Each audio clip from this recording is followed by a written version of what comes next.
வணக்கம். என் பேர் தாமஸ். நம்ம இன்னைக்கு பார்க்க போறது சந்தை நீர்மையின் இயக்கவியல். அதாவது the mechanics of liquidity and market movement. Liquidity அப்படின்னா என்னன்றத பத்தி பார்க்க போறோம். இந்த லிக்விடிட்டி எப்படி பிரைஸ வந்து மூவ் பண்ண காரணமாக அமைஞ்சிருக்கு அப்படின்றது தான் இன்னைக்கு இந்த வீடியோல நம்ம பார்க்க போறோம். வாங்க நம்ம வீடியோக்குள்ள போவோம். இந்த லிமிட் ஆர்டர்ஸ் அதாவது லிக்விடிட்டி இதுதான் பிரைஸ் மூவ்மெண்ட் அதாவது இன்ஜினாக பிரைஸ் மூவ்மெண்ட்டுக்கு காரணமான ஒரு இன்ஜினுக்கு தேவையான எரிசக்தியாக கருதப்படுது. ஒரு பெட்ரோல். ஒரு காருக்கு நம்ம போடுற ஒரு பெட்ரோல் மாதிரி கார் வந்து கார் நகர்றது ஒரு பிரைஸினுடைய மூவ்மெண்ட் அப்படின்னு நம்ம எடுத்துக்கிட்டோம் அப்படின்னாச்சுன்னா அதுக்கு அந்த இன்ஜினுக்கு தேவையான பெட்ரோல் எரிபொருள் தான் வந்து லிக்விடிட்டி. ஸோ இந்த மார்க்கெட்ல இந்த லிக்விடிட்டி தான் வந்துட்டு பிரைஸ வந்துட்டு மூவ் பண்ணுது. இத பத்தி நம்ம விரிவா பார்க்க போறோம். விலை எப்படி நகர்றது அப்படின்றத வந்து தெரிஞ்சுக்கணும் அப்படின்னாச்சுன்னா, எத்தன விதமான ஆர்டர்ஸ் இருக்கு அப்படின்றத வந்துட்டு தெரிஞ்சுக்கிறது ரொம்ப அவசியம். அப்படி பார்த்தோம்னா 3 விதமான ஆர்டர்ஸ் இருக்கு. நீங்க என்னென்ன பேர சொல்லி எப்படி எப்படிலாம் மார்க்கெட்ல வந்துட்டு அத பேர சொல்லி கூப்பிட்டாலும் எல்லா ஆர்டர்ஸையும் நீங்க வகையறித்து, அத வந்து வகைப்படுத்துனீங்கன்னா, இந்த 3 விதமான ஆர்டர்ஸ்குள்ள தான் வந்து அது விழும். ஸோ இத தாண்டி ஒண்ணும் இல்ல. அப்ப இந்த 3 ஆர்டர்ஸ மட்டும் நீங்க தெரிஞ்சிருந்தீங்கனாலே, எல்லா ஆர்டர்ஸையும் நீங்க தெரிஞ்சுக்கிட்டதா தான் அர்த்தம், பொருள்படும். அதுதான் வந்து நிதர்சனமான உண்மையும் கூட. சரி, அதுல வந்து முதல் இது வந்துட்டு மார்க்கெட் ஆர்டர்ஸ். மார்க்கெட் ஆர்டர்ஸ்னா என்ன அப்டின்னாச்சுன்னா, ஒரு பங்க வந்து நீங்க வாங்கணும்னு முடிவு பண்ணிட்டீங்க, ஒரு ஸ்டாக்க. அப்ப நீங்க என்ன நெனைக்கிறீங்க? எந்த விலையா இருந்தாலும் பரவால்ல. எனக்கு அந்த பங்கு தேவ. அதனால விலை வந்து நோ ப்ராப்ளம். எனக்கு குவான்டிட்டி மட்டும் தான் முக்கியம். எனக்கு இவ்ளோ குவான்டிட்டி வேணும். எந்த விலையா இருந்தாலும் வாங்கிடு. அப்படின்னு போடப்படுற ஆர்டர் தான் வந்துட்டு மார்க்கெட் ஆர்டர்ஸ். ஸோ அப்படி ஆர்டர நீங்க போடுறப்ப, நீங்க பிரைஸ அதுல மென்ஷன் பண்ண மாட்டீங்க. பிரைஸ வந்து அதுல குறிப்பிட மாட்டீங்க. வெறுமன குவான்டிட்டிய மட்டும் தான் வந்து குறிப்பிடுவீங்க. அப்படி நீங்க ஒரு ஆர்டர போட்டீங்க அப்படின்னாச்சுன்னா, அந்த ஆர்டர் நேரா மார்க்கெட்டுக்குள்ள போகும். மார்க்கெட்டுக்குள்ள போன உடனே, அங்க பார்த்தீங்க அப்படின்னாச்சுன்னா, ஆர்டர் புக்ன்னு ஒண்ணு இருக்கும். அந்த ஆர்டர் புக்ல வந்துட்டு வாங்குறவங்க ஒரு சைடு காத்திருப்பாங்க, விக்கிறவங்க ஒரு சைடு காத்திருப்பாங்க. எப்படி காத்திருப்பாங்க அப்படின்னாச்சுன்னா, நான் இந்த விலைக்கு வாங்கிக்கிறேன் அப்படின்னு சொல்லி வாங்குறவங்க ஒரு பக்கமும், நான் இந்த விலைக்கு விக்கிறேன் அப்படின்னு சொல்லி விக்கிறவங்க வந்து ஒரு பக்கமும் காத்திருப்பாங்க. இந்த வாங்குறவங்க காத்திருக்கிற பக்கத்த தான் நம்ம வந்து என்னன்னு சொல்லுவோம் அப்படின்னாச்சுன்னா, ஆஸ்க் பிட் சைடு அப்படின்னுவோம். அதேபோல விக்கிறவங்க காத்திருக்கிற பக்கத்த தான் வந்து நம்ம என்னன்னு சொல்லுவோம், ஆஸ்க் சைடு அப்படின்னுவோம். ஸோ இப்படி 2 குரூப் ஆஃப் பீப்பிள்ஸ் ஆர்டர்ஸ் வந்துட்டு காத்துட்டு இருக்கிறாங்க. பீப்பிள் வந்துட்டு காத்துட்டு இருக்கிறாங்க. இப்ப ஒருத்தர் மார்க்கெட் ஆர்டர் அது நீங்களாவே வச்சுக்கணும். நீங்க ஒரு மார்க்கெட் ஆர்டர் வாங்கணும். எந்த விலையா இருந்தாலும் பரவால்ல அப்படின்னு சொல்லி ஆர்டர வந்துட்டு போட்டுட்டீங்கன்னா, இந்த ஆர்டர் நேரா மார்க்கெட்டுக்குள்ள போயி, அந்த விக்கிறவங்க பக்கத்துக்கு போகும். விக்கிறவங்க பக்கத்துக்கு போன உடனே, அங்க என்ன நடக்கும் அப்படின்னாச்சுன்னா, யாரு குறைஞ்ச விலைக்கு இவருக்கு விக்கிறது? இருக்கிறதுலயே யாரு குறைஞ்ச விலைக்கு இந்த மார்க்கெட் ஆர்டர் இப்போ ஒருத்தர் போட்டிருக்கிறாரு, இவ்வளவு வேணும்னு சொல்லிட்டு, அவருக்கு விக்கணும். யார் குறைஞ்ச விலையில விக்கிறதுக்கு ரெடியா இருக்கிறீங்களோ, அவங்க முன்னாடி வாங்க அப்படின்ட்டு, அவங்களுக்கு தான் முதல் பிரிஃபரன்ஸ் குடுக்கப்படும். ஸோ, அப்ப என்ன ஆகும் அப்டின்னாச்சுன்னா, இந்த எக்ஸ்சேஞ்சுல இருக்கிற இந்த ஆர்டர் புக்ல ஆஸ்க் சைடுல யாரு குறைஞ்ச விலைக்கு வாங்குறதுக்காக விலைய சொல்றாங்களோ, அவங்க தான் ஃபர்ஸ்ட் இருப்பாங்க. அப்ப அந்த ஃபர்ஸ்ட் இருக்கிறவங்களுக்கு தான் வந்துட்டு இந்த வாங்குற ஆர்டர் வந்துட்டு போகும். ஸோ, இப்ப அந்த வாங்குற ஆர்டர் அங்க போன உடனே என்ன நடக்கும் அப்டின்னாச்சுன்னா, உதாரணத்துக்கு வாங்குறவரு விலைய நிர்ணயம் பண்ணல. எந்த விலையா இருந்தாலும் பரவாயில்லன்னு தான் ஆர்டர் போட்டிருக்கிறாரு. அவர் போட்டது மார்க்கெட் ஆர்டர். ஆனா குவான்டிட்டியா அவரு மென்ஷன் பண்ணியிருக்கிறாரு. எனக்கு ஒரு 1000 ஸ்டாக்ஸ் வேணும் அப்டின்ட்டு. அப்ப இது நேரா மார்க்கெட்டுக்குள்ள போயி ஆஸ்க் சைடுல காத்திருக்கிற அந்த லிமிட் ஆர்டர்ஸ் பக்கம் போறப்ப, அந்த குறைஞ்ச விலைக்கு விக்கிறான்றவர்ட்ட ஒரு 500 தான் இருக்கு அப்டின்னாச்சுன்னா, அந்த 500த்தையும் இவருக்கு குடுத்துருவாரு. முடிஞ்சிரும். இவரு வாங்கிடுவாரு. பாக்கி இன்னும் ஒரு மீதம் இன்னும் ஒரு 500 வாங்கணும். அப்ப அதுக்கு அடுத்ததா யாரு வந்துட்டு குறைஞ்ச விலைக்கு குடுக்குறதுக்கு இருக்கிறீங்க அப்படின்னு பார்த்தாச்சுன்னா, இப்ப ரூ. 100க்கு குடுக்குற ஒரு உதாரணத்துக்கு ரூ. 100க்கு குடுக்குறவரு தான் குறைஞ்ச விலையா சொல்லிட்டு இருந்தாரு. அவரது முடிஞ்சு போச்சு. இப்ப அதுக்கு அடுத்தது ஒரு ரூ. 105க்கு குடுக்குறோம் அப்படின்னு சொல்லிட்டு 2வது ஒருத்தர் இருக்கிறாரு. அப்ப அவரு வந்து எவ்வளவு குவான்டிட்டி வச்சிருக்கிறாரு அப்படின்னாச்சுன்னா, அவரு வந்து ஒரு 200 குவான்டிட்டி வச்சிருக்கிறாரு அப்படின்னா, ஏற்கனவே 1000த்துல 500 போனது போக 500 தான் இன்னும் வாங்க வேண்டியது இருக்கு. அந்த 500ல 200 வந்து இந்த 2வது இதுல இருக்கிறவரு வந்துட்டு 2வது இருக்கிறவரு விக்கிறாரு. ரூ. 105க்கு வித்துர்றாரு. இப்ப 500 பிளஸ் 200 700 ஸ்டாக்ஸ் வந்துட்டு வித்தாச்சு. இப்ப 700 ஸ்டாக்ஸ் வித்தது போக, இன்னும் எவ்வளோ இருக்கு அப்டின்னாச்சுன்னா, 300 ஸ்டாக்ஸ் வந்துட்டு விக்கணும். அப்ப அடுத்தது வந்துட்டு யாரு குறைஞ்ச விலைக்கு விக்கிறாங்க அப்டின்னு பார்த்தா, இன்னொருத்தர் வந்துட்டு ரூ. 110க்கு போட்டுட்டு ஒருத்தர் இருக்கிறார். அவரு 3வது இடத்துல இருக்கிறவர்.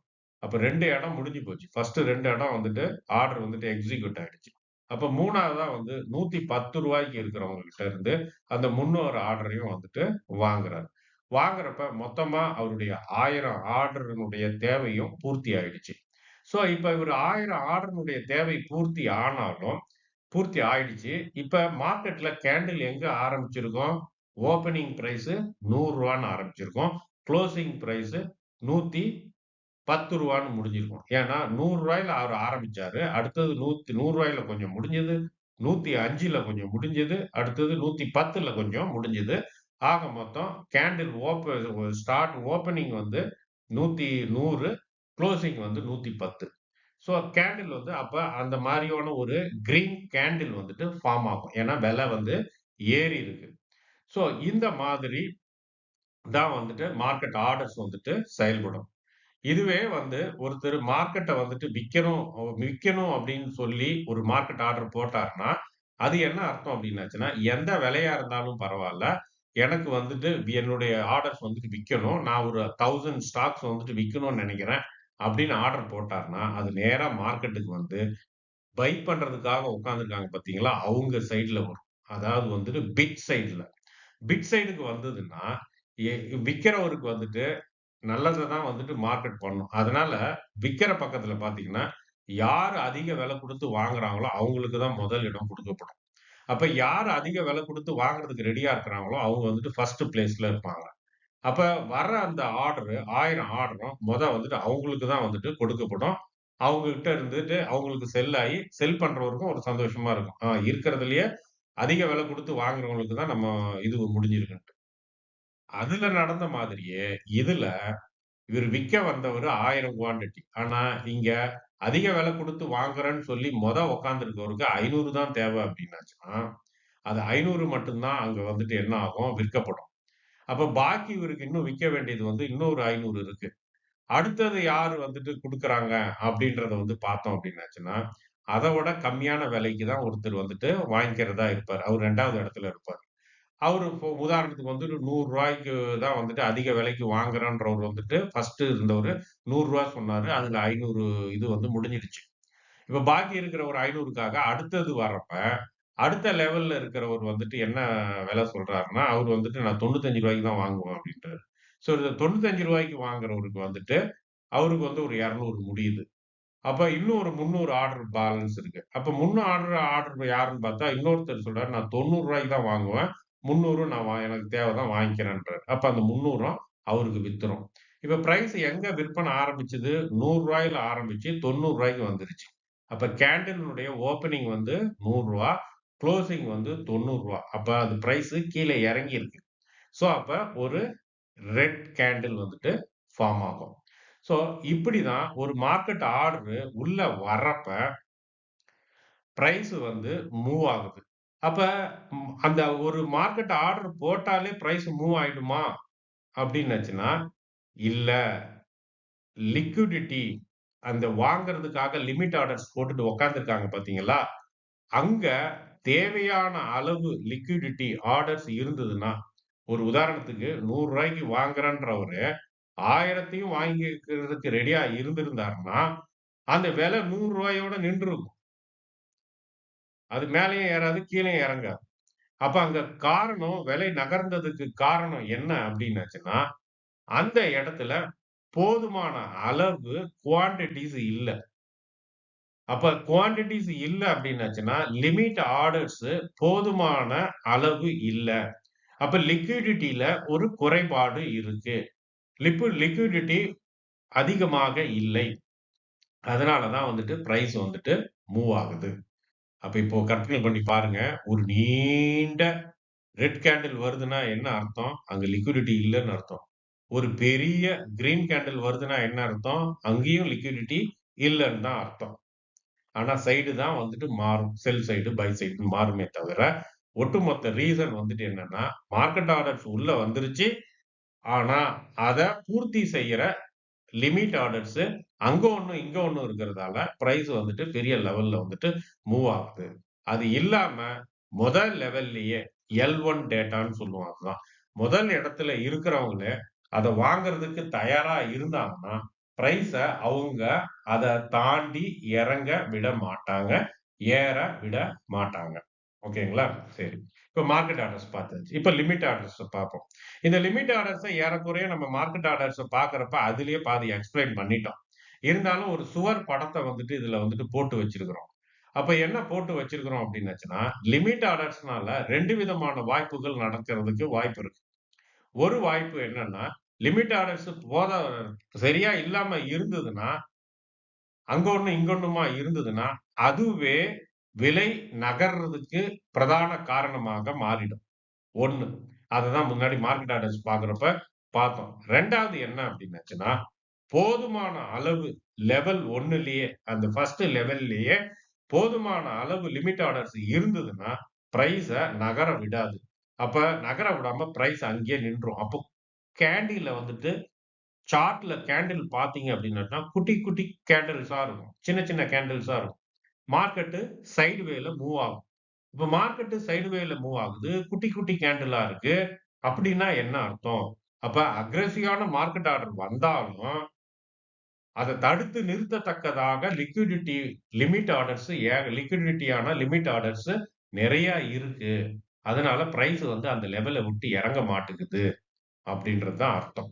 ஸோ, இத வந்துட்டு என்னன்னு சொல்லுவாங்க அப்படின்னாச்சுன்னா, அப்சர்ப்ஷன் சொல்லுவாங்க. அதாவது உறிஞ்சுதல். அது உறிஞ்சிக்கும். வர மார்க்கெட் ஆர்டர உறிஞ்சிக்கும். பஞ்சு மேரி. அத கீழ விடாது.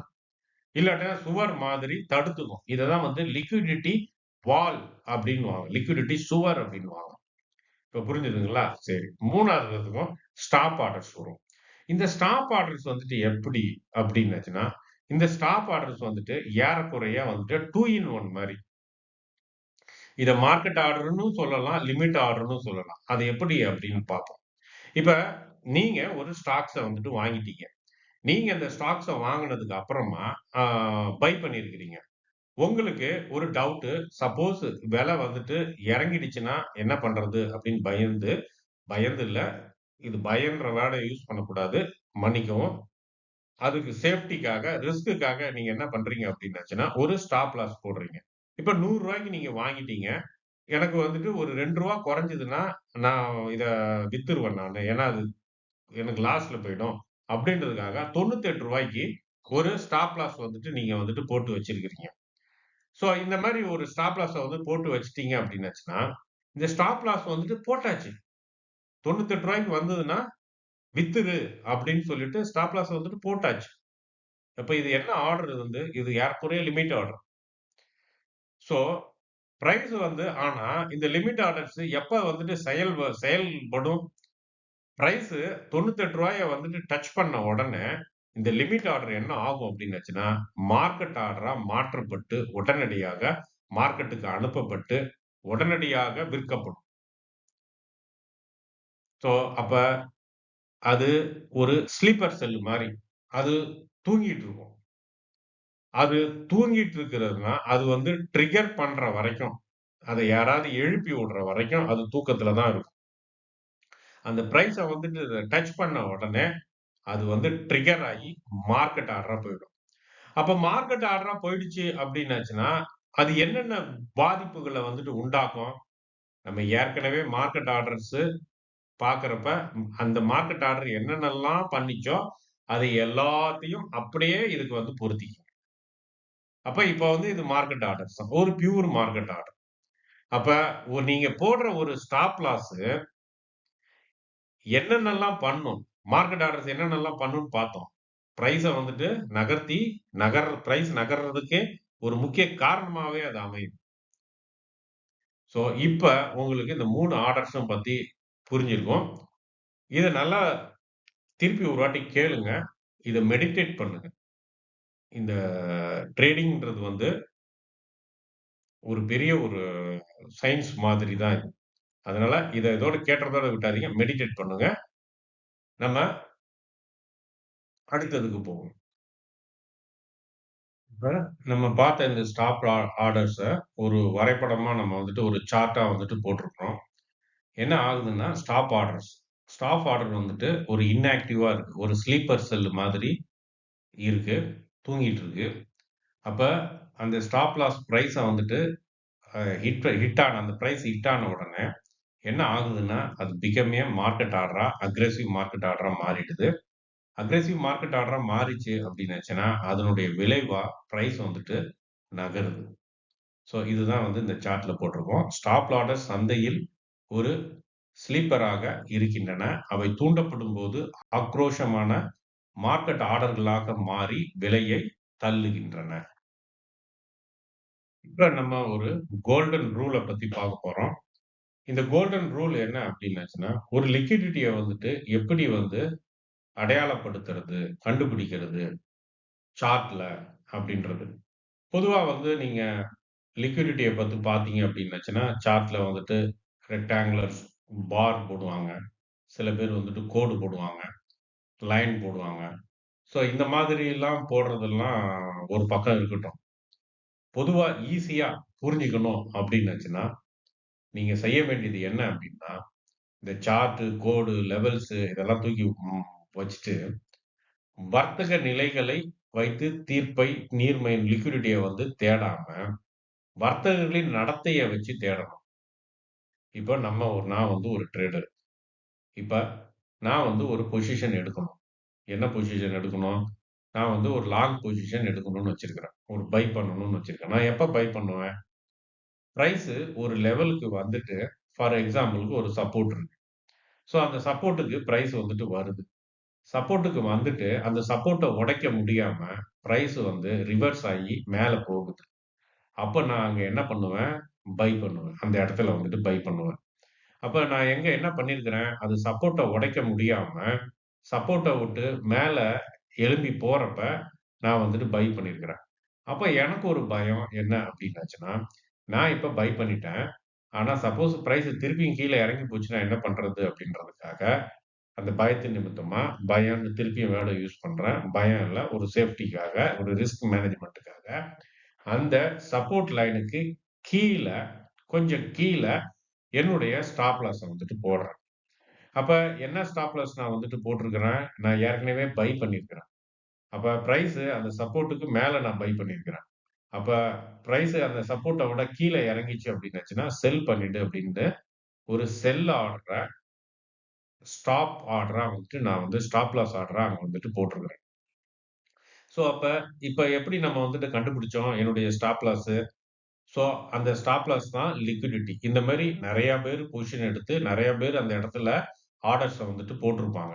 இப்படி ஒட்டுமொத்தமா யாரெல்லாம் ஸ்டாப் லாஸ் போட்டு வச்சிருக்கிறாங்களோ, அதனுடைய ஒட்டுமொத்த ஒரு கலவை தான், ஒரு கூட்டு தொகை தான் வந்துட்டு லிக்விடிட்டி குளம், பூல் அப்படின்ற ஸ்விம்மிங் பூல்ன்ற மாரி லிக்விடிட்டி பூல். ஸோ, அத தான் வந்துட்டு லிக்விடிட்டியா நம்ம வந்துட்டு மார்க் பண்றோம். அப்ப லிக்விடிட்டி எங்க இருக்கு? சப்போர்ட்க்கு கீழ லிக்விடிட்டி இருக்கு. சரி, ஓகே. இப்ப இன்னொரு சினாரியோ எடுத்துக்குவோம். நீங்க ஒரு இத வந்துட்டு பை பண்ணணும்னு நெனைக்கிறீங்க. அதே இடத்தையே எடுத்துக்குவோம். அதே சப்போர்ட்டயே வச்சுக்குவோம். இப்ப உங்களுடைய மனநிலை வேற. நீங்க என்ன நெனைக்கிறீங்க? அந்த சப்போர்ட்ட அது உடைச்சிடுச்சுன்னா, ஃபர்தரா வந்து இது என்ன ஆயிடும்? கீழ போயிடும் அது. பிரைஸ் கீழ போயிடும். நம்ம வந்துட்டு ஷார்ட் பொசிஷன் எடுக்கலாம் அப்படின்னு இருக்கிறீங்க. ஸோ அதே மாரியே பிரைஸ் வந்துட்டு அந்த சப்போர்ட் லெவல உடைச்சிட்டு கீழ இறங்குது. கீழ இறங்குனோனே நீங்க என்ன பண்ணிடுறீங்க, ஒரு ஷார்ட் பொசிஷன் எடுத்துடுறீங்க. செல் ஆர்டர் அதாவது செல் பண்றீங்க. Short position.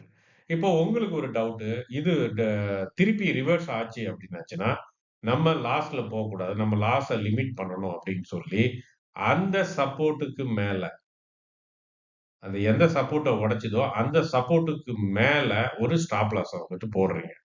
அப்ப ஏற்கனவே நீங்க வித்திருக்கிறீங்க. அந்த வித்த இதுல இருந்து நீங்க வெளியில வரணும்னா, திருப்பி பை பேக் பண்ணணும். அப்ப நீங்க என்ன பண்றீங்க அப்டின்னாச்சுன்னா, ஒரு பை ஆர்டர வந்துட்டு போடுறீங்க. ஸ்டாப் லாஸா சப்போர்ட்டுக்கு மேல. முன்னாடி பண்ணவங்க என்ன பண்ணாங்க, ஒரு செல் ஆர்டர சப்போர்ட்டுக்கு கீழ ஸ்டாப் லாஸா போட்டாங்க. அப்ப மேல இருக்கிறதும் லிக்விடிட்டி தான். கீழ இருக்கிறதும் லிக்விடிட்டி தான். 2மே வந்து லிமிட் ஆர்டர் தான். அந்த பிரைஸ வந்து அது டச் பண்ற வரைக்கும். அத டச் பண்ணிருச்சுன்னா, அது வந்து என்னவாயிடும், மார்க்கெட் ஆர்டரா போயிட்டு மார்க்கெட்ல வியாபாரத்த ட்ரேட வந்துட்டு முடிச்சிடும். ஸோ, இப்படி ஒவ்வொரு நிலைகளையும் நீங்க வந்து கவனிக்கணும். ஒரு ட்ரேடர் எந்த இடத்துல பொசிஷன் எடுப்பார்? அதான் வந்து எந்த இடத்துலனா என்ட்ரி. அப்ப எந்த இடத்துல அவர் வந்து என்ட்ரி எடுப்பாரு? அவரு இந்த இடத்துல என்ட்ரி எடுத்தார்ன்னா, அவரு எந்த இடத்துல ஸ்டாப் லாஸ வைப்பாரு? அந்த ஸ்டாப் லாஸ் வைக்கிற இடம் தான் லிக்விடிட்டி. அத தான் நீங்க வந்துட்டு மார்க் பண்ணணும். ஸோ, அங்க உங்கள மாரி இல்ல. பொதுவா எல்லாருமே என்னென்னலாம் பண்ணுவாங்க அப்படின்றத இப்ப பார்ப்போம். அப்ப உங்களுக்கு ஒரு இது கோல்டன் ரூல் புரிஞ்சிடுச்சு. நீங்க லிக்விடிட்டிய கண்டுபிடிக்கணும் அப்படின்னாச்சுன்னா, போட்டு அந்த லைன், இந்த லைன் அங்க போடணுமா? இல்ல இங்க போடணுமா? அப்படின்றதெல்லாம் யோசிக்கிறத விட்டுட்டு, ஒரு ட்ரேடரா அவரு எங்கெங்கெல்லாம் ஆர்டர் போடுவாரு? அப்ப எங்கெங்கெல்லாம் ஆர்டர் போட்டார்ன்னா, எங்கெங்கெல்லாம் வந்துட்டு ஸ்டாப் லாஸ வைப்பாரு? அப்படின்றதுல வந்துட்டு நீங்க கவனம் செலுத்தினீங்கனாலே லிக்விடிட்டின்ற எங்க இருக்கும் அப்படின்றத கண்டுபிடிச்சிடலாம். ஏன்னா, ஸ்டாப் லாஸ் இருக்கிற இடம் தான் வந்துட்டு லிக்விடிட்டி. ஓகேங்களா? இது இல்லாம இன்னொன்னும் இருக்கு. என்ன அப்படின்னாச்சுன்னா, ஒரு சில பேர் என்ன பண்ணுவாங்க, இந்த சப்போர்ட்ட அது உடைச்சிடுச்சுன்னா, நம்ம வந்துட்டு பை பண்ணுவோம். அதாவது சப்போர்ட்ட உடைச்சிருச்சுன்னா கீழ. சப்போர்ட்ட உடைச்சிருச்சுன்னா, நம்ம வந்து செல் பண்ணுவோம்ன்னு சொல்லிட்டு, செல் ஆர்டரையும் போட்டு வச்சிருப்பாங்க ஏற்கனவே. ஸோ அதுவும் வந்து லிமிட் ஆர்டர் தான். அதுவும் லிக்விடிட்டி தான். அதேபோல ரெசிஸ்டன்ஸ உடைச்சிருச்சுன்னா அது மேல போயிடும் அப்படின்னு சொல்லிட்டு, முன்கூட்டியே போயி அங்க பை ஆர்டர போட்டு வச்சிருப்பாங்க. எதுக்கு மேல? அந்த ரெசிஸ்டன்ஸ்க்கு மேல. ஸோ அப்படி போட்டிருக்கிறதும் வந்து லிமிட் ஆர்டர்ஸ். அதுவும் வந்து லிக்விடிட்டி தான். ஸோ ஆக மொத்தம் லிக்விடிட்டிய வந்துட்டு நீங்க கண்டுபிடிக்கணும் அப்படின்னாச்சுன்னா, ஒரு ட்ரேடர்னுடைய பிஹேவியர் அவரு எப்படி பிஹேவ் பண்ணுவாங்க ஒரு ட்ரேடர்ஸு. அப்படின்றத நீங்க ஸ்டடி பண்ணீங்கனாலே, லிக்விடிட்டி எங்க இருக்கும் அப்படின்றது வந்துட்டு ஈஸியா கண்டுபிடிச்சிடலாம். இத வந்து ஸ்மார்ட் மனிக்கு நல்லாவே தெரியும். அவங்க ஒரு ரீட்டெய்லர் என்ன பண்ணுவாரு, ஏது பண்ணுவார் அப்படின்றது எல்லாமே அவங்களுக்கு வந்துட்டு கிளியரா வந்துட்டு தெரியும். லிக்விடிட்டிய வந்து 3 வகைகளாக தான் வந்துட்டு பிரிக்கலாம். ஆனா நீங்க வந்து இதுல போய் பார்த்தீங்க இன்டர்நெட்ல போய் பார்த்தீங்கன்னா பல பேரு சொல்லுவாங்க. இது எல்லாம் உங்கள வந்துட்டு கன்ஃப்யூஸ் பண்ணி, உங்கள மேற்கொண்டு வந்து அவங்களுடைய உதவிய நீங்க தேவைன்றதுக்காக செய்யப்படுற ஒரு தந்திரம் அது. ஆனா, அந்த மாதிரி பல பெயர்கள்லாம் கிடையாது.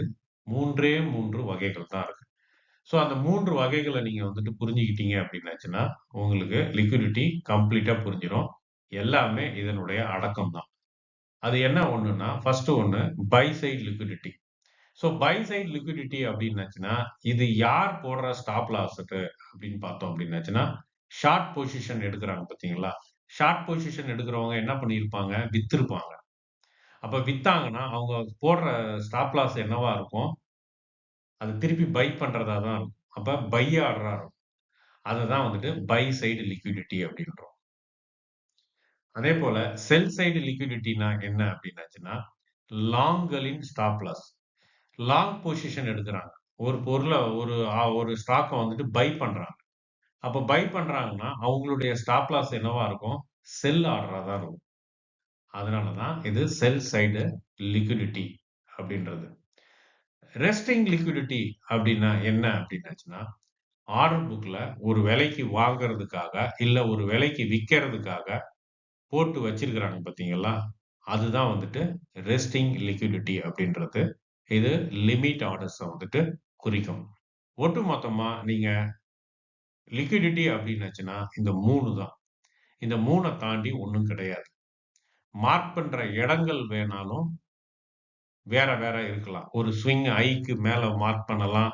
இல்ல ஒரு ரெசிஸ்டன்ஸ்க்கு மேல மார்க் பண்ணலாம். ஒரு சப்போர்ட்க்கு கீழ மார்க் பண்ணலாம். இல்ல சப்போர்ட்க்கு மேல மார்க் பண்ணலாம். இல்ல ஈக்குவல் ஹைஸ்க்கு மேல மார்க் பண்ணலாம். ஈக்குவல் லோக்கு கீழ வந்துட்டு மார்க் பண்ணலாம். எப்படி மார்க் பண்ணாலும், அத பேர் சொல்லி நீங்க அழைக்கிறப்ப, இந்த 3த்துல எதையாவது ஒண்ண தான் நீங்க வந்துட்டு யூஸ் பண்ணணும். ஒண்ணு பை சைட் லிக்விடிட்டின்னு போடுவீங்க. இல்லன்னா செல் சைட் லிக்விடிட்டின்னு போடுவீங்க. மோஸ்ட்லி இது 2க்குள்ளயே எல்லாம் அடங்கிடும். ஏன்னா, இந்த ரெஸ்டிங் லிக்விடிட்டி அப்படின்றதும் ஏறக்குறைய ஆர்டர் புக்ல இருக்கிறது. இந்த இதுக்குள்ளயும் வரும். ஒரு சில இது வந்து இதுலயும் வரும்.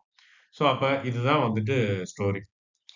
இப்ப ரெஸ்டிங் லிக்விடிட்டி எங்கெல்லாம் வரும் அப்டின்னுச்சுன்னா, ரெஸ்டிங் லிக்விடிட்டி அப்டின்றது இது வந்து ஸ்டாப் லாஸோட வராது. இது ஸ்டாப் லாஸ் ஆர்டர் கிடையாது. அதையும் இதையும் போட்டு கன்ஃப்யூஸ் பண்ணாதீங்க. இது வந்து வாங்குறதுக்காக போடுற ஒரு லிமிட் ஆர்டர். இல்ல விக்கிறதுக்காக போடுற ஒரு லிமிட் ஆர்டர். ஸோ அத வந்துட்டு நான் ஏற்கனவே சொன்னபடி, ஒரு சப்போர்ட்ட உடைச்சிருச்சுன்னா மேல போயிடும். சாரி கீழ இறங்கிடும். சப்போர்ட்ட உடைச்சிருச்சுன்னா அப்டின்னு நெனச்சு விக்கிறதுக்காக போட்டிருக்கிற ஆர்டர்ஸ். அதேபோல ஒரு ரெசிஸ்டன்ஸ் லைன வந்துட்டு உடைச்சிடுச்சுன்னா மேல போயிடும் அப்படின்னு நினைச்சு, அந்த ரெசிஸ்டன்ஸ் லைனுக்கு மேல போட்டிருக்கிற பை ஆர்டர்ஸ். ஸோ அதுவும் வந்துட்டு limit orders. Buy limit orders. அதுவும் வந்துட்டு ரெஸ்டிங் லிக்விடிட்டில தான் வந்துட்டு சேரும். பை சைடு லிக்விடிட்டி என்றால் என்ன? அப்படின்றத வந்து நம்ம இப்போ பார்ப்போம் நம்ம. நம்ம ஏற்கனவே பார்த்தபடி, பை சைடு லிக்விடிட்டி அப்படின்னாச்சுன்னா, ஷார்ட் பொசிஷன் எடுக்கிறவங்க. ஷார்ட் செல் பண்றோம். செல் பண்றவங்க எந்த இடத்துல ஸ்டாப் லாஸ் போடுவாங்களோ, அவங்க போடுற ஸ்டாப் லாஸ் தான் வந்துட்டு பை சைடு லிக்விடிட்டி. ஏன்னா, செல் பண்ணவங்க போடுற ஸ்டாப் லாஸ் பை ஆர்டரா இருக்கும். அதுக்கு தான் வந்துட்டு அந்த பை சைடு லிக்விடிட்டின்ற அந்த பேர் வந்தது. இப்ப அது ஆர்டரா வந்துட்டு ஒரு படம் போட்டு விளக்கியிருக்கிறோம். இப்ப ஒருத்தரு ஷார்ட் பண்றாரு. ஒரு சேல் பண்ணிடுறாரு. சேல் பண்ணுன பின்னாடி risk location. Risk is higher higher prices. ஆபத்து விலை உயர்வு. அப்ப அவருக்கு வந்துட்டு ரிஸ்க்ன்றது வந்து என்ன அப்டின்னாச்சுன்னா, அவரு ஷார்ட் பண்ண அந்த ஸ்டாக்ஸ்னுடைய விலை மேல ஏறிச்சுன்னா அவருக்கு வந்துட்டு ரிஸ்க். அப்ப அவரு எங்க ஸ்டாப் லாஸ் போடுவாரு அப்டின்னாச்சுன்னா, அவரு எந்த விலைக்கு வாங்குனாரோ அந்த விலையோட மேல தான் வந்துட்டு ஸ்டாப் லாஸ வந்துட்டு போட்டிருப்பாரு. அப்ப அவரு வந்து ஒரு லெவல வந்துட்டு மார்க் பண்ணி, அந்த லெவல்ல வந்துட்டு பிரைஸ் கிராஸ் ஆகுதா? இல்ல ரிஜெக்ட் ஆகுதா? அப்படின்றதெல்லாம் பார்த்து, அந்த லெவல பேஸ் பண்ணி தான் அவரு தன்னுடைய பொசிஷன வந்துட்டு எடுத்திருப்பார். ஷார்ட் பண்ணியிருப்பார். ஸோ, அதனால அவருடைய ஸ்டாப் லாஸ் அந்த லெவலுக்கு மேல இருக்கும். அது வந்துட்டு எந்த லெவலா கூட இருக்கலாம். அத பத்தி நம்ம வந்துட்டு தீர்க்கமா இந்த லெவல் தான், அந்த லெவல் தான்னு சொல்ல முடியாது. ஸோ, அப்ப அவரு எந்த லெவல்ல வந்துட்டு ரெஃபரன்ஸா வச்சு ஷார்ட் பண்ணாரோ, அந்த லெவலுக்கு மேல அவருடைய ஸ்டாப் லாஸ் வந்துட்டு இருக்கும். ஒருவர் ஷார்ட் செய்தால் அவரது ஆபத்து விலை உயர்வில் உள்ளது. எனவே அவரது ஸ்டாப் லாஸ் எப்போதும் அவர் வர்த்தகம் செய்த இடத்திற்கு மேலே இருக்கும். இதுதான் வந்துட்டு பை சைடு லிக்விடிட்டி அப்படின்றது. ஸோ இந்த பை சைடு லிக்விடிட்டிய எப்படி மார்க் பண்றது அப்படின்றதெல்லாம் பத்தி ஒரு கோர்ஸ் வந்துட்டு நான் ஒரு 3 டேஸ் கோர்ஸ் வந்துட்டு கண்டக்ட் பண்ணலான்ட்டு இருக்கிறேன் நானு. அதுல வந்துட்டு அந்த கோர்ஸ்ல இது வெறுமனே லிக்விடிட்டிய மட்டும் இல்லாம, ஒட்டுமொத்தமா ஆர்டர் ஃப்ளோ அனலைஸே பத்தி பேசலான்ட்டு இருக்கிறேன். அத பத்தி நான் பின்னாடி சொல்றேன் நான். ஸோ அப்ப பை சைடு லிக்விடிட்டி அப்டின்னாச்சுன்னா, என்னன்றது இப்ப உங்களுக்கு புரிஞ்சிருக்கும். பை சைடு லிக்விடிட்டி மார்க் பண்றத பத்தி ஒரு சின்ன ஒரு படம் அது. இதுல பாருங்க பை சைடு லிக்விடிட்டி எங்கு ஒளிந்திருக்கிறது? ரெசிஸ்டன்ஸ். இப்ப இங்க பார்த்தீங்கன்னா, பிரைஸ் இங்க வந்துட்டு மேல ஏறிருக்கு. திருப்பி கீழ இறங்கி இங்க மேல வந்திருக்கு. அப்போ இந்த ஒரு லெவல்ல வந்துட்டு அது திருப்பி திருப்பி அட்டெண்ட் பண்ணுது. அப்ப அந்த இடத்துல வந்துட்டு ஒரு ரிஜெக்ஷன் வந்து இருக்கு. ஒரு ஸ்ட்ராங்கான ஒரு ரெசிஸ்டன்ஸ் இருக்கு. ஸோ, அப்ப அந்த ரெசிஸ்டன்ஸ் இருக்கு அப்டின்னாச்சுன்னா, ஏற்கனவே நம்ம சொன்னபடி பை சைடு லிக்விடிட்டி அப்டின்றது என்ன அப்டின்னாச்சுன்னா, ஷார்ட் பண்றவங்க போடுற ஸ்டாப் லாஸ். ஸ்டாப்ஸ் அப்டின்னுவோம். அது வந்துட்டு பை ஆர்டரா இருக்கும். அப்ப இந்த இடத்துல வந்துட்டு அவங்க வந்துட்டு ஸ்டாப்ஸ் போட்டிருப்பாங்க. அதுதான் இங்க வந்து ரெசிஸ்டன்ஸ்க்கு மேலன்னு போட்டு பை ஸ்டாப்ஸ்ன்னு போட்டு மார்க் பண்ணியிருக்கிறோம். ஸோ இத வந்துட்டு நம்ம வந்து ஒரு ஸ்விங் ஹைக்காக நம்ம எடுத்துக்கிட்டோம் அப்படின்னாச்சுன்னா, இது வந்து ஒரு ஸ்விங் ஹை. அப்ப பொதுவா எங்க ஷார்ட் பண்ணுவாங்கன்னா, ஸ்விங் ஹை வந்துருச்சு. இதுக்கப்புறம் கீழ இறங்கும் அப்படின்னு சொல்லி, இந்த இடத்துல ஸ்டார்ட் பண்ணியிருப்பாங்க. ஷார்ட் பண்ணவங்க வந்துட்டு தங்களுடைய ஸ்டாப் லாஸ வந்துட்டு அதுக்கு மேல போட்டிருப்பாங்க. அதான் ஸ்விங் ஹைக்கு மேல அப்படின்றது பை ஸ்டாப்ஸ். இந்த எல்லோ கலர்ல மார்க் பண்ணியிருக்கு பாருங்க. அந்த இதுதான் வந்து. பொதுவா வந்துட்டு இந்த மாரி லிக்விடிட்டிய மார்க் பண்றப்ப ஒரு கோடா போடாம, ஒரு பாக்ஸ் மாதிரி போடலாம். ஏன்னா பிரைஸ் வந்துட்டு அதுக்கு உள்ள அப்படி போயிட்டு கூட திரும்பி வரும். ஸோ இங்க பார்த்தீங்க அப்படின்னாச்சுன்னா, ஈக்குவல் ஹைஸ்ன்னு இருக்கு. அது ஈக்குவல் ஹைஸ்ன்னா என்ன அப்படின்னாச்சுன்னா, இந்த ஹை வந்திருக்கு பார்த்தீங்களா இங்க, அந்த ஹையும், இங்க வந்திருக்கிற ஹையும் ஒண்ணு. அது இல்லாம பக்கத்து பக்கத்து கேண்டில்னுடைய ஹையும் ஒண்ணா இருக்கு. ஸோ இந்த மாதிரி வந்தது ஈக்குவல் ஹைஸ் வருது அப்படின்னாச்சுன்னா, பிரைஸ் வந்துட்டு திருப்பி வந்துட்டு கீழ வந்துட்டு ரிவர்ஸ் ஆகும் அப்படின்னு நெனச்சு, ஷார்ட் பண்ணவங்க வந்து அவங்க தங்களுடைய ஸ்டாப்ஸ வந்துட்டு அதாவது ஸ்டாப் லாஸ வந்துட்டு இங்க மேல ஆர்டர வந்து இங்க போட்டிருப்பாங்க. வர்த்தகர்கள் ஷார்ட் செய்யும் ஒவ்வொரு இடத்திற்கு மேலே பை சைடு லிக்விடிட்டி உருவாகிறது. அப்ப எங்கெங்கெல்லாம் எந்தெந்த லொகேஷன்லலாம் வந்துட்டு ஷார்ட் பொசிஷன வந்து ட்ரேடர்ஸ் பண்றாங்களோ, அந்த இடத்துக்கு மேல கண்டிப்பா பை சைடு லிக்விடிட்டி இருக்கும். செல் சைடு லிக்விடிட்டி என்றால் என்ன? செல் சைடு நம்ம ஏற்கனவே பார்த்தது தான். செல் சைடு லிக்விடிட்டி அப்படின்றது பை பண்றவங்க, அதாவது லாங் பொசிஷன் எடுத்திருக்கிறவங்க போடுற ஸ்டாப் லாஸ். நார்மலா லாங் பொசிஷன்னாலே என்ன அர்த்தம்? ஏதோ ஒண்ண பை பண்ணியிருக்கிறாங்க. அப்ப பை பண்ணியிருக்கிறாங்க அப்டின்னாச்சுன்னா, அவங்க விலை ஏறும்னு நெனச்சு தான் வந்துட்டு பை பண்றாங்க. இன்கேஸ் விலை ஏறாம இறங்கிடுச்சுன்னா என்ன பண்றது? அப்டின்றதுக்காக, அவங்க வாங்குன விலைக்கு கீழ, மேல இல்ல, கீழ வந்துட்டு ஸ்டாப் லாஸ வந்துட்டு போட்டிருப்பாங்க. அந்த ஸ்டாப் லாஸ் செல் ஆர்டரா இருக்கும். ஏன் அப்டின்னாச்சுன்னா, அவங்க ஏற்கனவே பை பண்ணியிருக்காங்க. ஸோ அவங்க அத விட்டு வெளியில வரணும்னா, அத வந்துட்டு பை பண்ணி கையில வச்சிருக்கிறத செல் பண்ணணும். அப்ப செல் ஆர்டரா தான் வந்துட்டு போடணும். அப்ப அவங்க எந்த பொசிஷன்ல என்டர் ஆனாங்களோ, எந்த லெவல்ல, அந்த லெவலுக்கு கீழ அவங்களுடைய ஸ்டாப் லாஸ் வந்துட்டு இருக்கும். அது வந்துட்டு செல் ஆர்டரா வந்துட்டு இருக்கும். அததான் இங்க வந்துட்டு நம்ம போட்டிருக்கிறோம். யூசர் ஆக்ஷன் லாங் என்ட்ரி ஆகுறாங்க. ரிஸ்க் வந்து இருக்கிறதால, ஆபத்து அதனால விலை சரிஞ்சதுன்னா என்ன பண்றது அப்படின்றதால, ஆர்டர வந்து எதுக்கு கீழ போடுறாங்க அப்படின்னாச்சுன்னா, அவங்க அந்த எந்த லெவல்ல என்டர் ஆனாங்களோ, அந்த லெவலுக்கு கீழ ஸ்டாப் லாஸ வந்துட்டு போடுறாங்க. ஸோ அப்ப ஸ்டாப் லாஸ் வந்து அவங்க போடுற ஸ்டாப் லாஸ் வந்து ஹிட் ஆச்சுன்னா என்ன ஆகும்? செல் மார்க்கெட் ஆர்டரா வந்துரும். ஸோ அதே போல முன்னாடி பார்த்தோம் பார்த்தீங்களா, பை சைடு லிக்விடிட்டி. அந்த ஆர்டர் ஹிட் ஆச்சுன்னா என்னவா வரும் அது? பை ஆர்டரா வந்துட்டு உள்ள வரும். இது வந்துட்டு செல் மார்க்கெட் ஆர்டரா வந்துட்டு உள்ள வரும். ஒருவர் லாங் பொசிஷன் செய்தால் அவரது ஆபத்து விலை சரிவில் உள்ளது. விலை இறங்கிச்சுன்னா. எனவே அவரது ஸ்டாப் லாஸ் எப்பொழுதும் அவர் வர்த்தகம் செய்த அவர் எந்த இடத்துல என்ட்ரி ஆனாரோ, ட்ரேட் எடுத்தாரோ, அந்த இடத்திற்கு கீழே இருக்கும். செல் சைடு லிக்விடிட்டி எங்கு ஒளிந்திருக்கிறது? ஸோ செல் சைடு லிக்விடிட்டி அப்டின்னாச்சுன்னா, அது வந்துட்டு செல் ஆர்டர்ஸ். செல் ஆர்டர்ஸ் யார் வந்து ஸ்டாப் லாஸா போடுவாங்க? பை பண்ணவங்க தான் போடுவாங்க. இப்போ பை பண்றவங்க அப்டின்னாச்சுன்னா, யார் பை பண்ணுவா? லாங் பொசிஷன் எடுக்கிறவங்க தான் வந்துட்டு பை பண்ணுவாங்க. அப்ப லாங் பொசிஷன் எடுக்கிறவங்க என்ன நெனச்சு எடுக்குறாங்க? பிரைஸ் ஏறும்னு நெனச்சு. சப்போஸ் அவங்களுக்கு நெனச்சதுக்கு எதிரா பிரைஸ் இறங்க ஆரம்பிச்சுதுன்னா, அவங்க வந்துட்டு ஸ்டாப் லாஸ் போட்டு வெளியில வர பாப்பாங்க. அப்ப அவங்க எந்த இடத்துல என்ட்ரி ஆனாங்களோ, அந்த இடத்துக்கு கீழ, அந்த லெவலுக்கு கீழ தான் தங்களுடைய ஆர்டர வந்துட்டு போடுவாங்க. அப்படி பார்த்தோம் அப்படின்னாச்சுன்னா, ஃபார் எக்ஸாம்பிள் இது வந்துட்டு ஒரு சப்போர்ட்ன்னு எடுத்துக்கிட்டோம்னா, ஃபர்ஸ்ட் இருக்கிறத. ஸோ இதுல வந்துட்டு அவங்க வந்துட்டு இந்த இடத்துல வந்து சப்போர்ட்க்கு கீழ வந்துட்டு இங்க என்டர் ஆயிருக்கிறாங்க லாங் பொசிஷனுக்காக.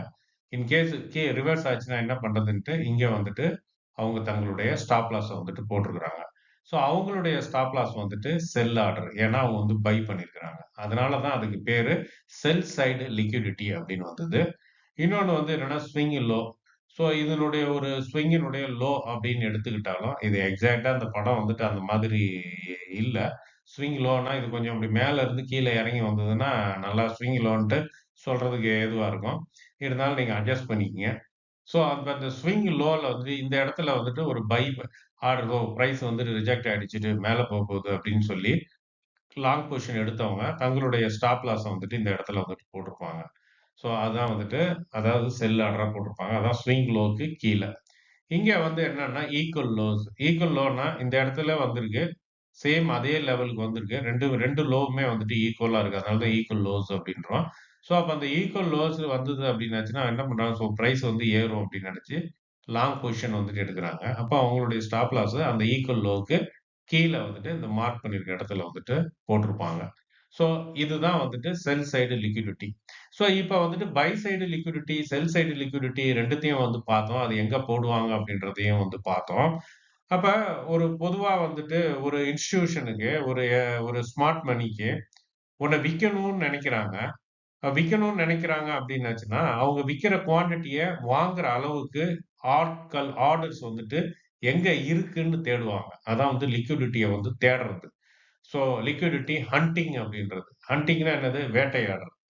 ஒரு காட்டுல அலைஞ்சு திரிஞ்சு வேட்டையாடுற மாதிரி, அவங்க வந்து ஒண்ண வந்து விக்கணும்னு நெனச்சுட்டாங்க அப்டின்னாச்சுன்னா, எங்க பையர்ஸ் இருக்கிறாங்கன்னு சொல்லி அலைஞ்சு தேடுவாங்க. ஸோ அப்ப அந்த பை ஆர்டர்ஸ் எங்க அங்க இருக்குதோ, அந்த இடத்துல தான் போயிட்டு அவங்க வந்துட்டு அத வந்துட்டு விக்க முடியும். அதேபோல அவங்க ஒண்ண வாங்கணும்னு நெனச்சாங்க அப்டின்னாச்சுன்னா, அவங்க எங்க விக்கிற ஆர்டர் எங்க நெறையா இருக்குன்னு பார்த்து, அந்த இடத்துக்கு போய் தான் வந்து அவங்க விப்பாங்க. அப்பவும் என்ன பண்றாங்க, அப்ப எங்க வாங்குறவங்க, விக்கிறவங்க அவங்க விக்கணும்னு முடிவு பண்ணிட்டாங்கன்னா, வாங்குறவங்க எங்க இருப்பாங்க? அப்படின்னு பார்த்தோம்னா, வாங்குறவங்க இங்க இருப்பாங்களா? இங்க இருக்க மாட்டாங்க. இங்க இருக்கிறவங்க வந்து எங்க இருப்பாங்க? இது எல்லாமே செல் பண்றவங்க தான் இங்க இருக்கிறாங்க. செல் ஆர்டர்ஸ் தான் இருக்கு. அப்ப ஸ்மார்ட் மணிக்கு இது வந்துட்டு அ விக்கிறவங்க. அப்ப ஸ்மார்ட் மணி வாங்கணும்னு நெனச்சாங்கன்னா, அவங்க வர வேண்டிய இடம் இந்த இடம். அவங்களுக்கு ஒண்ணு வாங்கணும், நெறைய குவான்டிட்டி வாங்கணும் அப்படின்னு நெனச்சாங்கன்னா, அவங்க வர வேண்டிய இடம் இது. இல்ல அவங்க விக்கணும்னு அவங்க நெனச்சாங்க அப்படின்னாச்சுன்னா, அவங்க போட வேண்டிய இடம் பை சைடு லிக்விடிட்டி. அப்ப நல்லா பார்த்துக்கங்க. அப்ப எதுக்கு இந்த பிரைஸ் இந்த இடத்துல வந்துட்டு டக்குனு உங்க ஸ்டாப் லாஸ்லாம் ஹிட் ஆகுதுன்ட்டு நீங்க என்னைக்காவது யோசிச்சது உண்டா? அது என்ன அப்டின்னாச்சுன்னா, அதுகளுடைய கதை இதுதான். அவங்களுக்கு வாங்கணும் அப்டின்னு ஆச்சுன்னா, பை சைட் லிக்விடிட்டிக்கு போவாங்க. ஆ வாங்கணும் அப்டின்னாச்சுன்னா, வாங்கணும்னால போவாங்க. அவங்க வந்துட்டு ஓகே இந்த இதே எடுத்துக்குவோம். இந்த இதே எடுத்துக்கிட்டோம்னா, இப்போ இது எல்லாமே வந்துட்டு செல் சைட் லிக்விடிட்டி, செல் ஆர்டர்ஸ். அப்ப அவங்க வந்துட்டு வாங்கணும்னு நெனைக்கிறாங்க. வாங்கணும்னு நெனைக்கிறாங்க அப்டின்னாச்சுன்னா, விக்கிறவங்க எங்க இருக்கிறாங்களோ அங்க தான் வருவாங்க. இங்க வருவாங்க. பை சைடு லிக்விடிட்டிக்கு என்ன பண்ணுவாங்க? பை சைடு லிக்விடிட்டினா பை பண்றோம். வாங்குறவங்க இருக்கிற இடம். அப்ப அவங்க விக்கணும்னு நெனைச்சாங்கன்னா, அங்க போவாங்க.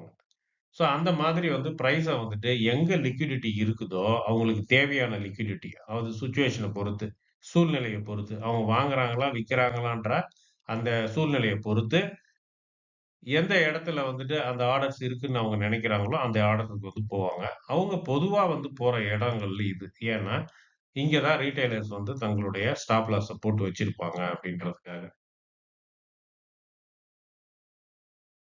Resting liquidity. ரெஸ்டிங் லிக்விடிட்டி அப்படின்னுச்சுன்னா, நம்ம ஆர்டர்ஸ் போடுறப்ப நம்ம ஆர்டர் புக் பார்க்குறோம் பார்த்தீங்களா? புரோக்கர்னுடைய ஆப்ல. ஸோ அந்த ஆர்டர் புக் அதாவது மார்க்கெட் டெப்த் அப்படின்னுவாங்க. ஆர்டர் புக்ன்னுவாங்க. அதுல பார்க்குற அந்த லிமிட் ஆர்டர்ஸ் தான் இந்த ரெஸ்டிங் லிக்விடிட்டி அப்படின்றது. ஸோ இந்த ரெஸ்டிங் லிக்விடிட்டி அப்படின்றது பியூர் லிமிட் ஆர்டரு. இது எப்பவுமே வந்து மார்க்கெட் ஆர்டரா கன்வெர்ட் ஆக போறதில்ல. இது விலைய தேடி போறதில்ல. விலை இத தான் தேடி வரணும். இது ஏறி போய் அடிக்கிறது கிடையாது. இது இருக்கிற இடத்துல தான் இருக்கும். நீ வரதுன்னா வா அப்படின்ற மாதிரி ஒரு சுவர் மாதிரியான ஒரு அமைப்பு. நகராத ஒரே இடத்துல இருக்கக்கூடிய ஒரு அமைப்பு. அதுதான் வந்துட்டு ரெஸ்டிங் லிக்விடிட்டி அப்படின்றது. இது வந்துட்டு விலையை துரத்துறது இல்ல. இத விலைய அதான் நம்ம ஏற்கனவே சொன்னபடி இது போய் ஒரு இத வாங்குறது இல்ல. இது ஒரு விலைய போட்டுட்டு, இப்போ இந்த விலைக்கு வாங்கணும் அப்படின்னாச்சுன்னா, இந்த விலைக்கு தான் நான் வாங்குவேன். நீ விக்கிறதா இருந்தா வித்துரு. எனக்கு வி வில்லு.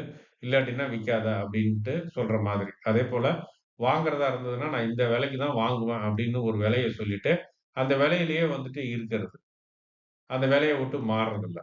ஸோ இந்த மாதிரி ஆர்டர்ஸ் வந்துட்டு எப்பன்னா, ரொம்ப அதிகமா இருக்கு அப்டின்னாச்சுன்னா, வர மார்க்கெட் ஆர்டர்ஸ அப்படியே உறிஞ்சிடும். உறிஞ்சி அந்த மார்க்கெட் ஆர்டர உறிஞ்சிட்டு, அந்த மார்க்கெட்டினுடைய பிரைஸ வந்துட்டு நகர விடாம தடுத்து நிறுத்திடும். இதான் வந்துட்டு அப்சர்வ் அப்படின்றது. அப்சர்ப்ஷன்னுவாங்க அத. ஸோ இந்த மாதிரி இருக்கிறது தான் வந்து ரெஸ்டிங் லிக்விடிட்டி அப்படின்றது. இது எந்தெந்த இடங்கள்லலாம் இருக்கும் அப்படின்றத வந்துட்டு இவங்க போடுறாங்க. சப்போர்ட் அண்ட் ரெசிஸ்டன்ஸ் ஜோன்ஸ்லலாம் வந்துட்டு இந்த மாரி ஆர்டர்ஸ் வந்துட்டு நெறைய வந்துட்டு இருக்கும். ஏன்னா, அந்த மாரி இடத்துல வந்துட்டு வாங்குறதுக்காக ஆர்டர் போட்டிருப்பாங்க. இப்ப ஸ்டாப் லாஸா போடுறது வேற. இது எப்படி அப்படின்னாச்சுன்னா, ஃபார் எக்ஸாம்பிள் நான் என்ன எடுத்துக்கங்கன்னு ஒரு உதாரணத்துக்கு. நான் வந்து ஒரு லாங் பொசிஷன் எடுக்கணும்னு நெனைக்கிறேன். அப்ப நான் என்ன நெனைக்கிறேன், ஒரு ரெசிஸ்டன்ஸ வந்துட்டு பிரைஸ் வந்துட்டு 2, 3 தடவ வந்துட்டு மோதி, மோதி பாக்குது. நான் அப்ப என்ன நெனைக்கிறேன், எப்பவாவது ஒரு டைம் இது வந்து இந்த ரெசிஸ்டன்ஸ வந்துட்டு உடைச்சிடும். உடைச்சிடுச்சுன்னா, இது வந்துட்டு பிரைஸ் வந்துட்டு மேல போயிடும். அப்படின்றத வந்துட்டு நான் கணக்கு பண்ணி, நான் என்ன பண்றேன்னா, என்னுடைய லிமிட் ஆர்டரா, பை ஆர்டரா அந்த ரெசிஸ்டன்ஸுக்கு மேல போட்டு வச்சர்றேன். அது உடைச்சிட்டு போச்சுன்னா, இது வாங்கிட்டோம் அப்படின்னு சொல்லிட்டு. ஸோ இந்த மாதிரி போடுற ஒரு பை லிமிட் ஆர்டர். ஸோ இத தான் வந்துட்டு ரெஸ்டிங் ஆர்டர்ன்ட்டு. அப்ப இந்த ஆர்டர் தேடி போய் எதையும் வாங்குறதில்ல. அது இருக்கிற இடத்துல தான் இருக்கும். விலை அந்த இடத்துக்கு வந்ததுன்னா, அது வந்துட்டு விற்பனை ஆகும். ட்ரேட் ஆகும். ஸோ அதேபோல நான் ஒரு விக்கணும்னு நெனைக்கிறேன். ஒரு ஷார்ட் பண்ணணும்னு நெனைக்கிறேன் அப்படின்றப்ப, ஒரு சப்போர்ட் லெவல்ல வந்துட்டு பிரைஸ் 2, 3 தடவ மோதுது. நான் என்ன நெனைக்கிறேன், கண்டிப்பா இது ஒரு தடவ வந்துட்டு உடைச்சிடும் இந்த சப்போர்ட்ட. உடைச்சதுன்னா பிரைஸ் கீழ போயிடும் அப்படின்றதுக்காக, நான் அந்த சப்போர்ட்க்கு கீழ நான் ஷார்ட் பண்றதுக்காக ஒரு செல் ஆர்டர வந்துட்டு போட்டு வச்சிருக்கிறேன். ஸோ அப்ப அந்த ஆர்டர் வந்துட்டு லிமிட் ஆர்டரா போட்டு வச்சிருக்கிறேன். அந்த ஆர்டர் பிரைஸ போய் தேடி போய்லாம் வாங்க போறதில்ல. அந்த இடத்துக்கு பிரைஸ் வந்ததுன்னா, அது வந்துட்டு வாங்கும். ஸோ இத தான் வந்துட்டு ரெஸ்டிங் லிக்விடிட்டின்றோம். ஸோ இந்த ரெஸ்டிங் லிக்விடிட்டி அப்படின்றது லிமிட் ஆர்டர்ஸ். ஆர்டர் புக்ல இருக்கிற லிமிட் ஆர்டர்ஸ். ஸோ இதனுடைய மெயினான இது என்ன அப்படின்னாச்சுன்னா, பிரைஸ வந்துட்டு தடுத்துரும். தடுப்பு சுவர் மாரி இருந்து தடுக்கும். அதிகமான லிக்விடிட்டி உள்ள ஆர்டர்ஸ் குவான்டிட்டி அதிகமா இருந்ததுன்னா, இல்லாட்டினா அது போயிடும். இருந்ததுன்னா அது தடுத்துரும். அதேபோல ஆர்டர்ஸோட பிரைஸ் மூவ் பண்ற வேகத்த வந்து இது வந்து குறைக்கும். அப்போ பிரைஸ் வந்துட்டு ரொம்ப கஷ்டப்பட்டு மூவ் ஆகுதுன்னு வச்சுக்கங்க. சார்ட்ல பார்க்குறீங்க. அப்படியே மேல போகுது, அப்புறம் கீழ வருது, மேல போகுது, கீழ வருது. ரொம்ப ஒரு திணறுது பிரைஸ் மேல போறதுக்கு, இல்ல கீழ வர்றதுக்கு கூட திணறுது அப்படின்னாச்சுன்னா, அந்த இடத்துல வந்துட்டு லிக்விடிட்டி ஆர்டர்ஸ், லிமிட் ஆர்டர்ஸ் ரொம்ப டைட்டா இருக்குன்றத மட்டும் மறந்துறாதீங்க. ஞாபகத்துல வச்சுக்கங்க. இப்ப ஸ்டாப் லாஸ் தாக்கப்பட்டால் என்ன நடக்கும்? ஒரு ஸ்டாப் லாஸ் வந்துட்டு ஹிட் ஆகுது. ஒரு ஸ்டாப் லாஸ் ஹிட் ஆகுது அப்டின்னாச்சுன்னா, அங்க என்னென்னலாம் நடக்கும் அப்டின்றத பத்தி பார்க்க போறோம். ஒரு ஸ்டாப் லாஸ் நம்ம போட்ட ஸ்டாப் லாஸ் மட்டும் இல்ல. நம்ம இப்ப ரீட்டெயிலர் நார்மலா ஒரு இடத்துல ஒருத்தர் போட்டாங்கன்னா, ஏறக்குறைய நெறைய ரீட்டெயிலர்ஸ் அந்த இடத்துல தான் வந்துட்டு ஸ்டாப் லாஸ போட்டிருப்பாங்க. ஒரு விஷயத்த நல்லா ஞாபகத்துல வச்சுக்கணும். ஸ்டாப் லாஸ் அப்டின்றது வந்துட்டு ஒரு லிமிட் ஆர்டர்ஸ். ஸோ இந்த லெவலுக்கு பிரைஸ் வந்துருச்சு அப்டின்னாச்சுன்னா, அந்த limit order become a market ஆர்டரா வந்துட்டு மாறிடும். ஸோ மார்க்கெட் ஆர்டரா மாறிச்சு அப்டின்னாச்சுன்னா, எந்த விலையா இருந்தாலும் அது பார்க்காது. அத வந்துட்டு வாங்கும், விக்கும். அது எந்த விதமான ஸ்டாப் லாஸோ அத பொறுத்து. ஸோ இங்க வந்துட்டு பார்த்தோம் அப்டின்னாச்சுன்னா, ஒரு புல்லிஷ் கேண்டில் மாதிரி இங்க வந்துட்டு குடுத்துருக்கிறோம். ஸோ அப்ப புல்லிஷ் கேண்டில் இங்க குடுத்துருக்கிறோம் அப்டின்னாச்சுன்னா, நல்லா வந்துட்டு பை சைடு வந்துட்டு நெறைய போயிருக்குன்னு அர்த்தம். ஓகே. இப்ப இந்த வந்துட்டு விளக்குறேன். இப்ப இந்த இந்த படம் வந்து எத குறிக்குது அப்டின்னாச்சுன்னா, ஒருத்தரு ஷார்ட் பொசிஷன் எடுத்திருக்கிறாரு. ஒரு லெவல்ல. ஃபார் எக்ஸாம்பிள் இந்த லெவல்ல வந்துட்டு வச்சுக்குவோம் நம்ம. ஸோ இந்த லெவல்ல வந்துட்டு ஒருத்தர் ஷார்ட் பொசிஷன் எடுக்குறாரு. விலை வந்துட்டு கீழ இறங்கும் அப்படின்னு நெனச்சு வந்துட்டு ஒரு ஷார்ட் பொசிஷன் எடுத்துட்டாரு. எடுத்த உடனே அவருடைய ஸ்டாப் லாஸ என்ன பண்ணியிருக்கிறாரு அப்படின்னாச்சுன்னா, அந்த லைனுக்கு மேல கொண்டு போய் ஸ்டாப் லாஸ வந்துட்டு போட்டிருக்கிறாரு. ஸோ அப்ப அந்த ஸ்டாப் லாஸ் வந்துட்டு என்ன stop loss? Buy buy side liquidity. ஏன்னா, அவரு ஷார்ட் பண்ணது வந்துட்டு செல் பண்ணியிருக்கிறாரு. அப்ப அவருடைய ஸ்டாப் லாஸ் பை ஆர்டர் தான் இருக்கும். அப்ப அது வந்துட்டு பை சைடு லிக்விடிட்டியா மேல வந்துட்டு இருக்குது.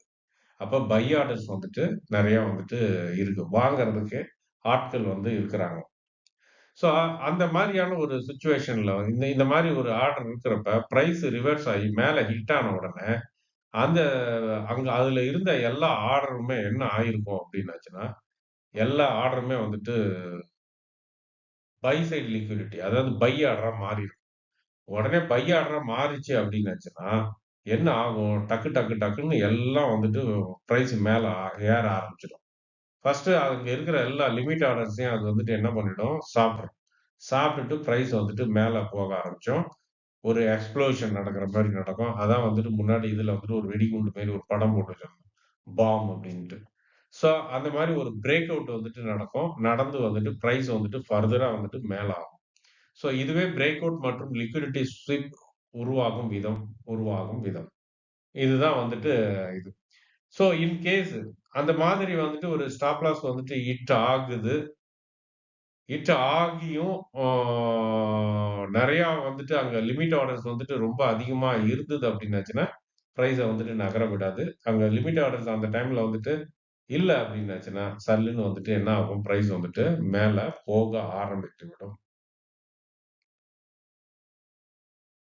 இப்ப நம்ம ஒரு ஃபைனல் மென்டல் மாடல் ஒண்ணு கிரியேட் பண்ணுவோம். ஸோ இதுல வந்து நம்ம என்ன பார்க்குறோம் அப்டின்னாச்சுன்னா, ஒரு பிரைஸ் மேல ஏறியிருக்கு, கீழ இறங்கியிருக்கு அந்த இத வந்து பார்க்குறோம். இங்க வந்துட்டு பாக்ஸா போட்டு வச்சிருக்கிறோம். இது வந்து ஒரு கிரீன் கலர் பாக்ஸு. இங்க வந்துட்டு red colour box. For example இங்க இருக்கிற கிரீன் கலர் பாக்ஸ் வந்து எத சொல்லுது அப்டின்னாச்சுன்னா, இந்த இடத்துல வந்துட்டு பை ஸ்டாப் ஆர்டர்ஸ் வந்துட்டு நெறையா இருந்திருக்கு. அதாவது வந்துட்டு பை சைடு லிக்விடிட்டி. அப்ப பிரைஸ் வந்துட்டு கீழ போகும்னு நெனச்சு யார் யாரெல்லாம் வந்துட்டு ஷார்ட் பண்ணியிருந்தாங்களோ, அவங்களுடைய ஸ்டாப் லாஸ் தான் வந்து இது. கீழ போகும்னு நெனச்சு ஷார்ட் பொசிஷன் எடுத்தவங்களுடைய ஸ்டாப் லாஸ் இது. அதாவது வந்து பை ஆர்டர். ஸோ அப்ப இந்த லெவல்ல வந்துட்டு பிரைஸ் வந்துட்டு ஹிட் ஆன உடனே, பிரைஸ் வந்து இந்த ஸ்டாப் லாஸ் ஹிட் ஆன உடனே, இந்த பை ஆர்டர்ஸ் எல்லாம் தூங்கிட்டு இருந்த பை ஆர்டர்ஸ் எல்லாம் மார்க்கெட் ஆர்டரா உள்ள நுழைஞ்சிடுது மார்க்கெட்டுக்குள்ள. உடனே பிரைஸ் வந்து என்ன ஆக ஆரம்பிச்சிடுது? ஏற ஆரம்பிச்சிடுது. ஏற ஆரம்பிச்ச பின்னாடி, இங்க வந்து பார்த்தீங்க அப்டின்னாச்சுன்னா, இதுக்கு மேல வந்துட்டு ஏறும்னு நெனச்சு யார் யாரெல்லாம் வந்துட்டு லாங் பொசிஷன் எடுத்தாங்களோ, அவங்களுடைய ஸ்டாப் லாஸ் கீழ வந்து இருக்கு. ஸோ, அந்த ஸ்டாப் லாஸ வந்துட்டு பிரைஸ் வந்துட்டு ஹிட் ஆன உடனே என்ன ஆகுது அப்டின்னாச்சுன்னா, அந்த ஸ்டாப் லாஸ் பை பண்ணவங்களுடைய ஸ்டாப் லாஸ் வந்துட்டு செல் ஆர்டரா இருக்கும். அதாவது செல் சைட் லிக்விடிட்டி. அப்ப செல் சைட் லிக்விடிட்டிய வந்துட்டு இங்க தாக்குன உடனே பிரைஸு, அது வந்துட்டு எல்லாத்தையும் சட சடன்னு மார்க்கெட் ஆர்டருக்கு விக்க ஆரம்பிச்ச உடனே, சர்ருன்னு வந்து பிரைஸ் வந்துட்டு கீழ இறங்குது. ஸோ, திருப்பி அதே இங்க நடந்த அதே ஸ்டோரி நடக்குது. ஸோ, அப்ப என்ன நடக்குது அப்டின்னாச்சுன்னா, பிரைஸ் எப்படி மூவ் ஆகுது அப்டின்னாச்சுன்னா, ஒரு லிக்விடிட்டி பூல்ல இருந்து இன்னொரு லிக்விடிட்டி பூலுக்கு மூவ் ஆகுது. ஸோ, இப்படி தான் வந்துட்டு பிரைஸ் வந்துட்டு இருக்கு. நீர்மை அப்டின்றது வந்துட்டு தமிழ்ல சுத்த தமிழ்ல வந்துட்டு எல்லாம் வந்துட்டு எனக்கு மொழிபெயர்த்து குடுத்துருச்சு. ஸோ, அது வந்து லிக்விடிட்டி தான் அது. லிக்விடிட்டி என்பது ஒரு கோடு அல்ல, ஒரு லைன் அல்ல. அது வர்த்தகர்களின் கட்டாய வெளியேற்றம். இது கொஞ்சம் யோசிச்சு பாருங்க. நீங்க உங்களுடைய ஸ்டாப் லாஸ் ஹிட் ஆகும்.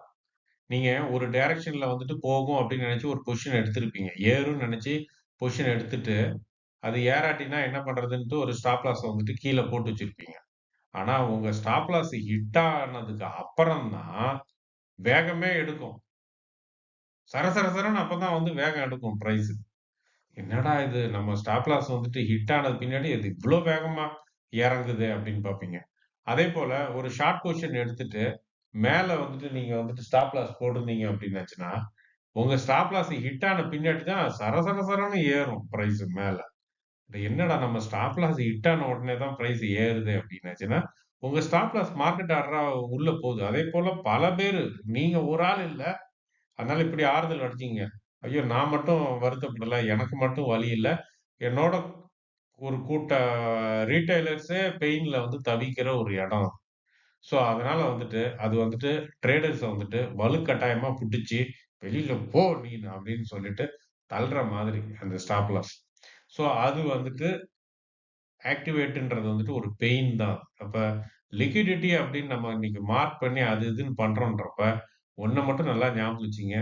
அது வந்துட்டு ரீட்டெய்லர்னுடைய வலி நிறைந்த இடம். ஸ்டாப் லாஸ் ஹிட் ஆகுறத யாருமே விரும்ப மாட்டோம். ஸோ, அது வலி நிறைந்த இடத்த தான் நம்ம வந்துட்டு லிக்விடிட்டியா வந்துட்டு கோடு போட்டு மார்க் பண்றோம். விலை எப்பொழுதும் ஒரு நீர்மை குளத்திலிருந்து, ஒரு லிக்விடிட்டி பூல்ல இருந்து அடுத்த லிக்விடிட்டிக்கு, அடுத்த குளத்திற்கு பயணிக்கிறது. ஒரே ஒரு உண்ம. ஆனா ரொம்ப பெயின்ஃபுல்லானது. ரொம்ப வலி நிறைந்தது. நம்ம ஏற்கனவே சொன்னபடி, எங்க லிக்விடிட்டி இருக்கு அப்படின்றத வந்துட்டு தெரிஞ்சுக்கணும் அப்படின்னாச்சுன்னா, அதுக்கு வந்துட்டு நம்ம கோடுகள் எல்லாம் போட வேண்டாம். எங்க ட்ரேடர்ஸ், ரீட்டெய்லர் ரொம்ப வலிய உணர்வாங்க அப்படின்னாச்சுன்னா, அவங்களோட ஸ்டாப் லாஸ் வந்துட்டு ஹிட் ஆகுறப்ப தான் அந்த வலிய வந்து அந்த அந்த இடத்துல தான் அவங்க வலிய வந்து அதிகமா உணர்வாங்க. ஸோ அந்த இடத்த தான் நம்ம வந்துட்டு லிக்விடிட்டி அப்படின்றோம். அதனால இந்த ஒன் லைன் இந்த சொல்ற இந்த ட்ரூத்த வந்து படிச்சு பாருங்க. சந்தையை புரிந்து கொள்ள வரைபடத்தின் கோடுகளை பார்ப்பதை நிறுத்துங்கள். To understand the market, stop steering at lines. வர்த்தகர்கள் எங்கு வலியை வர்த்தகர்கள்னா நம்ம ரீட்டெய்லர்ஸ் எங்கு வலியை உணர்வார்கள் என்பதை சிந்திக்கத் தொடங்குங்கள். Start thinking about where traders feel pain. அந்த இடம் தான் வந்துட்டு லிக்விடிட்டி. இதுக்கப்புறம் நீங்க லிக்விடிட்டி அப்படின்னாலே ஸ்டாப் லாஸ் அப்படின்றது தான் உங்க மைண்ட்ல வந்துட்டு வரணும். ஸ்டாப் லாஸ் அப்படின்னாச்சுனாலே நம்மளுடைய வலி நிறைந்த இடம் அப்படின்றதும் உங்க ஞாபகத்துக்கு வரணும். என்ஜாய் பண்ணுங்க இந்த இத. இது சம்பந்தப்பட்ட டவுட்ஸ் எதா இருந்ததுன்னா கமெண்ட்ஸ்ல போடுங்க. ஆ என்னுடைய யூடியூப் சேனல் வந்துட்டு குரோத் ஆகுறது தான் என்னுடைய வளர்ச்சி. ஸோ, அதுக்கு உங்களுடைய சப்போர்ட் இல்லாம அது நடக்கிறதுக்கு வாய்ப்பே கிடையாது. ஸோ, அதனால உங்களுக்கு புடிச்சிருந்தது அப்படின்னாச்சுன்னா, இந்த வீடியோவ உங்க ஃப்ரெண்ட்ஸுக்கு, உங்க குரூப்ஸ்ல அதுலயாவது ஷேர் பண்ணுங்க. அதனால எனக்கு வந்துட்டு வியூவர்ஸ் நெறையா வர்றதுக்கு வாய்ப்பு இருக்கு. இல்லாட்டி அப்படின்னாச்சுன்னா, நான் வந்து கமர்ஷியலா எல்லாத்தையும் வந்துட்டு விக்க வேண்டிய ஒரு நிலைமையில இருக்கிறேன் எனக்கு. ஏன்னா, YouTubeனால ஒரு வருமானமும் வரதில்ல. ஸோ, அத நினைத்துல வச்சு எனக்கு சப்போர்ட் பண்ணணும்னு நெனச்சீங்க அப்படின்னாச்சுன்னா, என்னுடைய வீடியோஸ வந்துட்டு சப்ஸ்கிரைப் பண்ணுங்க என்னுடைய சேனல்ல. என்னுடைய வீடியோஸ வந்துட்டு மத்தவங்களுக்கு ஃபார்வர்ட் பண்ணுங்க. நன்றி, வணக்கம்.